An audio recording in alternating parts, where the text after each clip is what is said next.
ভবানীপুর গ্রামটা ছোট, নিস্তব্ধ আর শান্ত। গ্রামের পাশ দিয়েই বয়ে গিয়েছে কোলাই নদী। সারা বছরই যার জল টলমল করে বয়ে চলে। সেই রাতে বৃষ্টি পড়ছিল টুপটাপ শব্দে। নদীর জল ছুঁয়ে বাতাসে ছড়িয়ে যাচ্ছিল এক অদ্ভুত ঠান্ডা ভাব। চারিদিক একদম নিস্তব্ধ, কোনো মানুষের দেখা নেই। কোলাই নদীর ওপরের ভাঙা সাঁকোটি তখন যেন হারিয়ে গিয়েছিল প্রায় অন্ধকারে। এমন সময় ঠিক সেই সাঁকোর নিচে হঠাৎ এক মুহূর্তের জন্য দেখা গেল একটা ছায়া, স্থির, একদম নিস্তব্ধ। কে সে? ভবানীপুর গ্রামে কি কোনো অশুভ আগমনের ইঙ্গিত দিচ্ছে সে?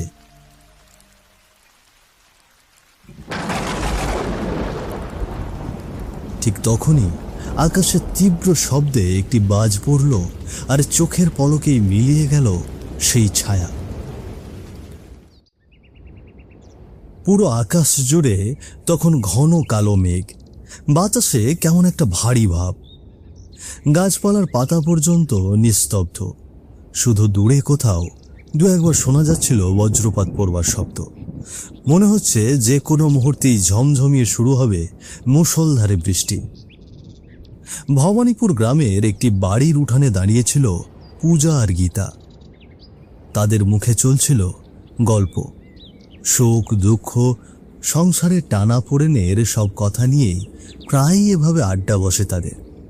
আজও তার ব্যতিক্রম নয়। ও দিদি, এভাবে চলতে থাকলে তো না খেয়েই মরতে হবে। কাল তোমার দাদা হাট থেকে ফিরে যে কটা টাকা এনেছে তা দিয়ে তো একদিনও ঠিকমতো চলছে না। দিদি, হাটের সব দোকানদারেরই একই দশা। তোমার দাদা কাল মাঠ থেকে তাজা সবজি তুলে হাটে নিয়ে গিয়েছিল। বিক্রিও খারাপ হয়নি, তবু কি লাভ বলো? মোড়ল মশাই নাকি নতুন করে শুরু করেছে। রোজ 200 টাকা করে চাঁদা ধরেছে প্রতিটা দোকানদারের ওপর। কি বলছো দিদি? রোজ 200 টাকা করে মানে? কিছুই বলল না আমাকে। মুখটাও কেমন গম্ভীর ছিল কাল। এখন বুঝেছি মোড়ল মশাই নতুন করে ভারী চাঁদাবাজি শুরু করেছে। হ্যাঁ গো, গত বছর তো 100 করে নিত, তাতেও মন ভরেনি ওনার। এবার একেবারে এক ঝটকায় দ্বিগুণ করে দিয়েছে চাঁদা। না দিদি, আর নয়। এমন অন্যায় আর কতদিন চুপ করে সয়ে যাব আমরা? মুখ বুজে থাকলে পরে যে আর রক্ষা থাকবে না। এখনই এটার বিরুদ্ধে রুখে দাঁড়াতে হবে, নইলে সকলে শেষ হয়ে যাব একে একে। হ্যাঁ গো, তুমি একদম ঠিক বলেছ দিদি। কিন্তু আমার যে বড্ড ভয় করে। মোড়ল মশাই যে খুব একটা ভালো মানুষ নয়, সে তো গ্রামের সবাই জানে। এখন বলো, এমন লোকের বিরুদ্ধে কেউ কি রুখে দাঁড়াবে? ভয় কিসের গো? শুনেছি হাটের সব দোকানদারই নাকি এবার মোড়লের উপর ভীষণ চটে আছে। সবাই যদি একজোট হয়, দেখবে মোড়লের সেই দাপট চোখের পলকেই হাওয়া হয়ে যাবে। দিদি, তা যা বলেছ। এবার মোড়ল বুঝবে হাটের দোকানিরাও কোনো অংশে কম নয়।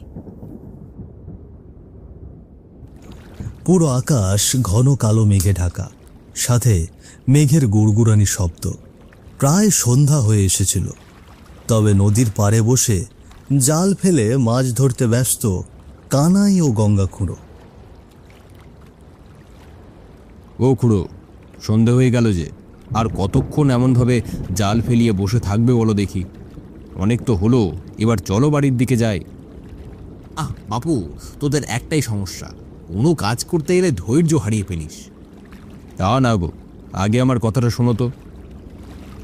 শোন, ওই রাঘবের মুখে শুনলাম অন্ধকার নামার পর নাকি কয়েকদিন ধরে নদীতে ভালো মাছ ধরা যাচ্ছে। তুই থাকলে চুপচাপ বসে থাক, না হলে বাড়ি চলে যা। আরে খুড়ো, মাছ পরে ধরা যাবে, আগে আমার কথাটা তো শোনো। গ্রামে নাকি আবার সেই কালো ছায়াটা দেখা যাচ্ছে। ওই পল্লবীর ঠাকুমা, উনি নাকি নিজের চোখে দেখেছেন সেই ছায়াটাকে। কি বলিস? সেই কালো ছায়াটা আবার গ্রামে? এ কি করে সম্ভব রে? গত বছর তো মোড়ল মশাই নিজে গুরুদেবকে ডেকে এনে ওই ছায়াটাকে গ্রাম থেকে বিদায় করেছিল। তারপর তো পুরো গ্রাম বন্ধ করে দিয়েছিল। তাহলে আবার কি করে সেই ছায়াটা দেখা দিতে পারে বলতো? সেসব আমি ঠিক জানি না গো, তবে শুনেছি এই ব্যাপারটা নিয়ে মোড়ল মশাই ভীষণ চিন্তায় আছেন। কারণ যিনি সেই গ্রাম বন্ধনের কাজটা করেছিলেন সেই গুরুদেব নাকি গত বৃহস্পতিবার মারা গেছেন। এত কিছু ঘটেছে আর আমি এইসব বিষয়ে কিছুই জানি না। তা তোকে কে বললো শুনি? আরে খুড়ো, সতীশ আছে না, মোড়ল মশাইয়ের ছেলে, ও তো আমার বন্ধু, ওর থেকেই সব শুনলাম। আর এই বিষয়ে গ্রামের কেউ এখনো জানে না। ওদিকে পল্লবীর ঠাকুমাকে মোড়ল মশাই মুখ খুলতে নিষেধও করেছেন।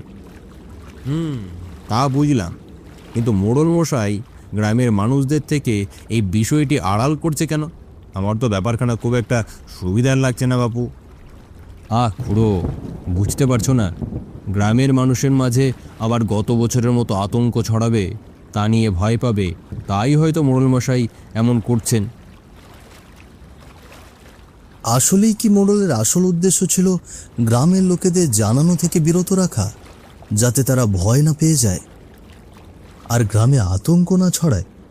নাকি এর আড়ালে লুকিয়ে আছে আরও বড় কোনো রহস্য? এই প্রশ্নটাই ঘুরপাক খাচ্ছিল খুঁড়োর মনে। ঠিক সেই সময়ে কানাই আর খুঁড়োর কথার মাঝখানে হঠাৎ যেন একটা ঠান্ডা হাওয়া বয়ে গেল খুঁড়োর পেছন দিয়ে। মুহূর্তেই চারপাশে নেমে এলো এক অদ্ভুত নিস্তব্ধতা। অবশ্যই তা হতে পারে, কিন্তু তারপরও এ কানাই, আমার পেছনে মনে হলো ঠান্ডা কি যে ছুঁয়ে গেল রে। খুড়ো, তুমি একটু বেশি ভাবছো, তাই এমন মনে হচ্ছে। কানাইয়ের কথায় চুপ হয়ে গেল খুঁড়ো, কিন্তু তার মনে যেন জন্ম নিল এক সন্দেহের ফোয়ারা। কি গেল তার শরীর ছুঁয়ে? তবে কি সেই কালো ছায়া? ঠিক এমন সময় হঠাৎ শুরু হলো ঝমঝম করে মুষলধারে বৃষ্টি। খুড়ো, দেখলে তো বৃষ্টি শুরু হয়ে গেল। আর বসে না থেকে জলদি চলো, বাড়ি যাই। হ্যাঁ হ্যাঁ, চল চল বাড়ি যাই।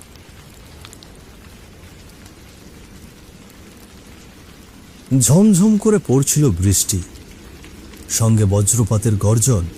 গ্রামের বটগাছের নিচে দাঁড়িয়ে মোড়ল ও তার সহকারী রঘুনাথ, তারা মেতেছিল গভীর আলোচনায়। কি ব্যাপার বলতো? এভাবে চুপ করে আছিস কেন? আর যে কাজ দিয়েছিলাম সেটা সম্পন্ন করেছিস?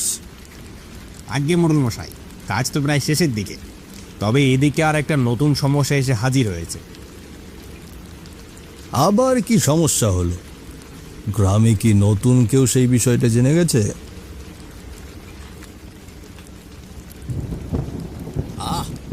তবে কিসের সমস্যা সেটা খুলে বলবি তো? হাটের দোকানিরা বেশ চটে আছে কর্তামশাই। তারা বলেছে এত চড়া চাঁদা তারা কিছুতেই মেনে নেবে না। কে? এরা আমার হুকুমের ওপরে অমর্জি জানাচ্ছে? এত বড় সাহস কি করে হয়? আর তুই চুপ করে দাঁড়িয়েছিলি, ব্যাটাদের হাত পা ভেঙে ঠিক জায়গায় বসাতে পারলি না? মোড়ল মশাই, এইভাবে রাগ দেখিয়ে লাভ হবে না। হাটের সব দোকানিরা এখন চটে আছে। ব্যাপারটা ছোট নয়, একটু মাথা ঠান্ডা করে ভাবুন। ঠান্ডা মাথায় এই ব্যাপারটা সামলাতে হবে। তা অবশ্য ঠিক বলেছিস। আচ্ছা, তবে দেখছি বিষয়টা নিয়ে কি করা যায়। বিকেলের ছায়া নেমে এসেছিল কুলাই নদীর জলের ওপর।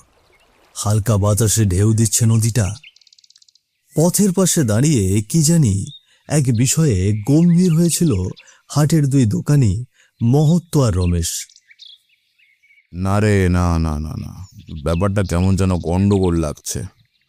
মোড়ল মশাই আজ সন্ধ্যায় হঠাৎ করে বৈঠকে ডাকছে কেন? এত সহজে আমাদের দাবিগুলো মেনে নেবেন? বিষয়টা আমি একেবারেই মেনে নিতে পারছি না। আমার মনে হচ্ছে এর পেছনে নিশ্চয়ই ওনার কোনো একটা ফন্দি আছে। হ্যাঁ রে, আমারও তাই মনে হচ্ছে। গতবার যে কেলোর কীর্তি হয়েছিল সেটা তো আমি এখনো ভুলিনি। আচ্ছা, সকালে তো থাকবো, সন্ধ্যাবেলায় দেখা যাক উনি কি বলেন। তবে এইবারে কিন্তু কোনো ভয় পেলে চলবে না। সকলে মিলে একজোট হয়ে সবকিছু বলতে হবে। বেশ, তাই হবে। সন্ধ্যা নামতেই হাটের সব দোকানিরা জড়ো হয়েছিল বটগাছের তলায়। মোড়ল মশাই বসে ও পাশে দাঁড়িয়েছিল রঘুনাথ। আজকের এই সন্ধ্যায় বসেছে গ্রামের হাটের দোকানিদের সমস্যা মেটানোর একটা বৈঠক সভা। শুরু করো দেখি, কার কি সমস্যা আছে বলো, একে একে শুনি। আগে মোড়ল মশাই, আমাদের সবার সমস্যা একটাই, আর সেটা আপনি জানেনই। নতুন করে আর কিছু বলার বাকি নেই আমাদের। কি জানি কি জানি না সেসব এখন বাদ দাও। এখন বলো তোমার কি সমস্যা, তারপর বাকিদের থেকেও তাদের নিজ নিজ সমস্যার কথা জানা যাবে। আগে মোড়ল মশাই, আপনি যেভাবে প্রতিটি দোকানের জন্য রোজ 200 টাকা করে ধার্য করেছেন, সেটি আমাদের দ্বারা দেওয়া সম্ভব নয়। রোজ 200 টাকা করে দিলে নিজেদের জন্য তেমন কিছুই আর অবশিষ্ট থাকে না।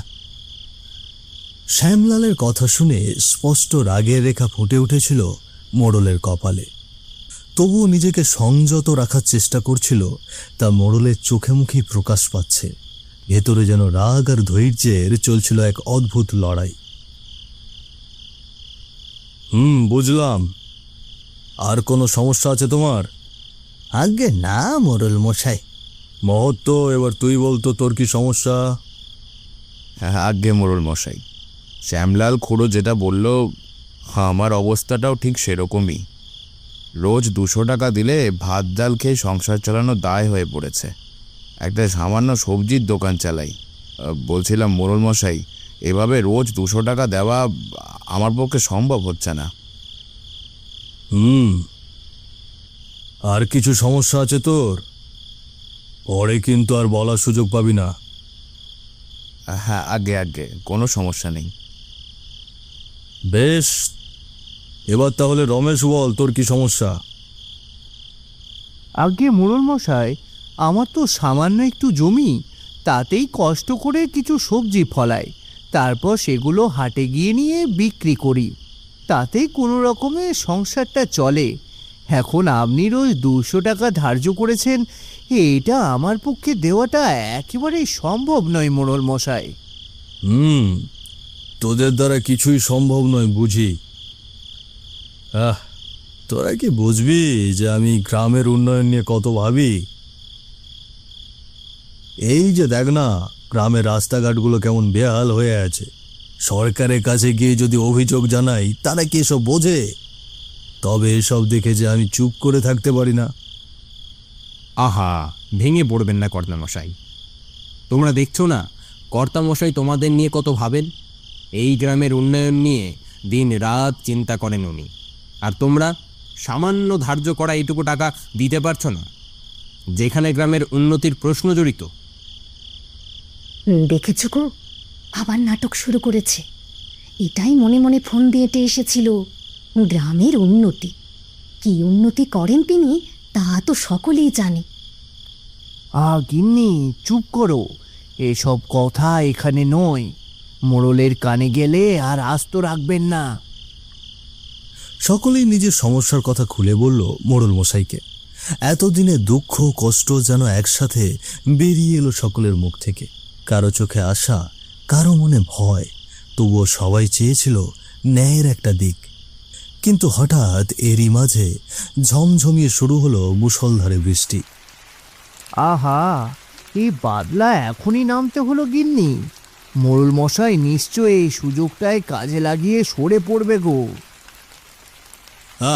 এই বৃষ্টি শুরু হয়ে গেল। আজকের বৈঠক এখানেই শেষ। বাকি কথা আমি রঘুনাথের মাধ্যমে তোমাদের জানিয়ে দেব। সকলে বাড়ি যাও।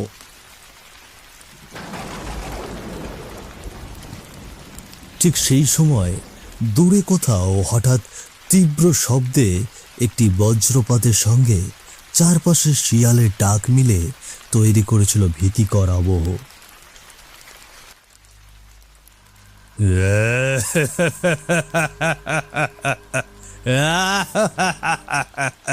আর সেই মুহূর্তেই এক ভয় মিশ্রিত হাসি দিয়ে হাজির হলো এক নরপিশাচ। কোথায় যাবে সকলে?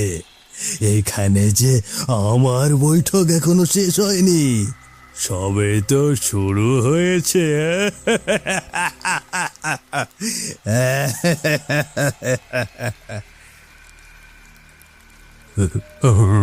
রঘুনাথ, এ কেমন করে এলো এখানে? এ কেমন করে এখানে এলো? তুই তো বলেছিলি যে কাজ শেষ হয়ে গেছে, তবে কি তুই আমার সঙ্গে বিশ্বাসঘাতকতা করেছিস? আমাকে আমাকে মাফ করে দিন কর্তামশাই, আমার আর কোনো উপায় ছিল না। সেদিন রাতে আমি যখন গুরুদেবের খোঁজে গিয়েছিলাম, তখন হঠাৎ করে অতৃপ্ত আত্মা আমার সামনে হাজির হয়। সে আমাকে হুমকি দিয়ে বলে, আপনাকে গিয়ে বলতে হবে সব কাজ শেষ হয়ে গিয়েছে, আর যদি না বলি তবে সে আমায় সোজা প্রাণে মেরে ফেলবে। তাই বাধ্য হয়ে ওভাবে বলেছিলাম কর্তামশাই। এত বড় বিশ্বাসঘাতকতা! ছি রঘুনাথ, ছি!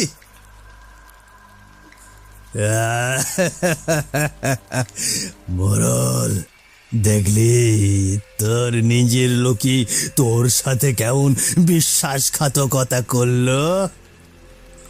চিন্তা করিস না, আজ আমি তোর মরণের সাথে তোর চেলার মরণও নিজের হাতে লিখে নিয়ে এসেছি।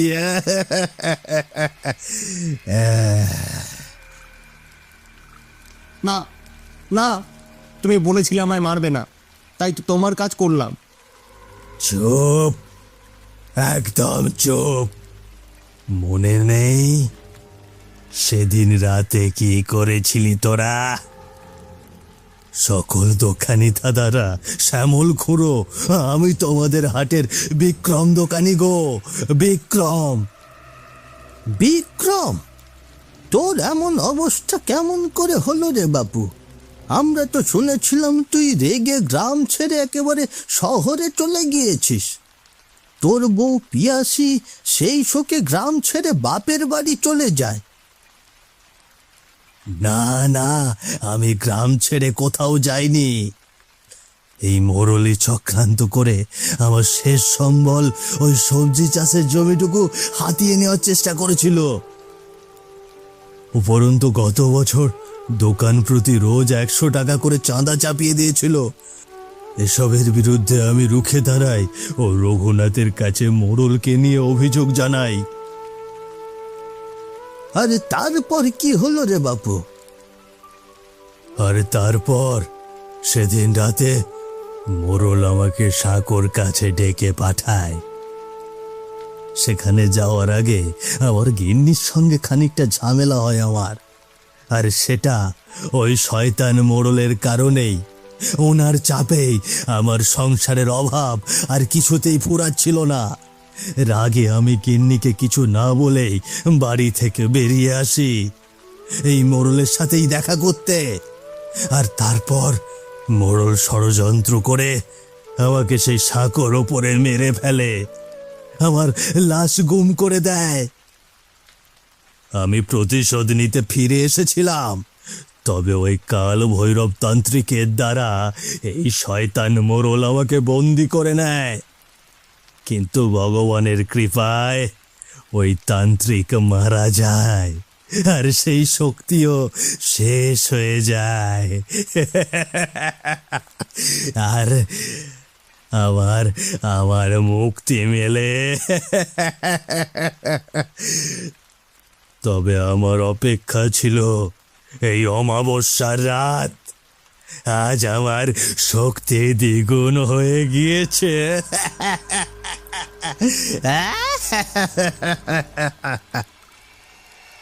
এসব শুনে যেন সকল দোকানির চোখে জ্বলছিল রাগের আগুন।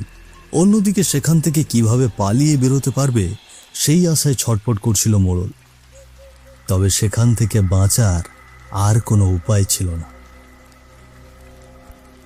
আমি ভুল করেছি, আমায় মাফ করে দাও। আমি তো গ্রামের ভালোর জন্যই সব করছিলাম, কিন্তু কিন্তু কি যে হলো। আমি ভুল করেছি, এবারের মতো আমায় মাফ করে দাও। গ্রামের ভালো? ছি বাপু বিক্রম, তুমি এক্ষুনি এদের দুজনকে তাদের উচিত শিক্ষা দাও। এদের উচিত শিক্ষা? এদের উচিত শিক্ষা? সেই উচিত শিক্ষাটা কেবল মৃত্যু। হ্যাঁ, মৃত্যু।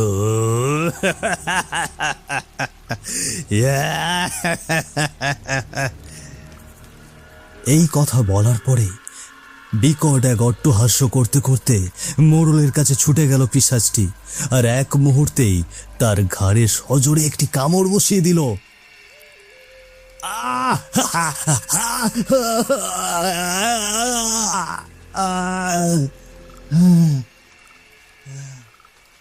আর মোড়ল প্রাণপণে চিৎকার করতে শুরু করলো যন্ত্রণায়। তারপর মুহূর্তেই তার নিথর দেহ লুটিয়ে পড়ল মাটিতে।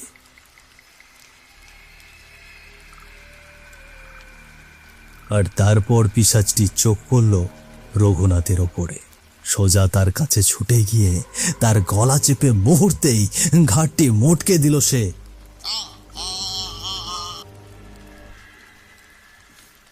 এক মুহূর্তেই দুই পাপীর জীবন শেষ। তাদের কর্মফলই হয়ে দাঁড়ালো তাদের মৃত্যুর কারণ। তোমরা এবার মুক্তি পেলে এমন এক পাপীর হাত থেকে। আমারও প্রতিশোধ শেষ। এবার আমার যাওয়ার পালা।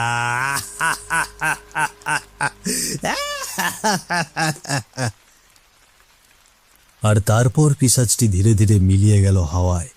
চারিদিকে শুধু রয়ে গেল বৃষ্টির ঝমঝম শব্দ আর গ্রাম জুড়ে এক ভয়াল স্মৃতি। সেই স্মৃতি যেন সেখানে দাঁড়িয়ে থাকা কেউই কখনো ভুলতে পারবে না। পরবর্তীতে গ্রামবাসীরা সাঁকোর নিচে কোলাই নদীর জলে সাঁতার কাটতে গিয়ে দেখল কোমরে ইঁট বাঁধা একটি কঙ্কাল, এবং সেটি তুলে সকলে মিলেই তার শেষ সংস্কার করল। হয়তো সেটিই ছিল বিক্রমের মৃত কঙ্কাল।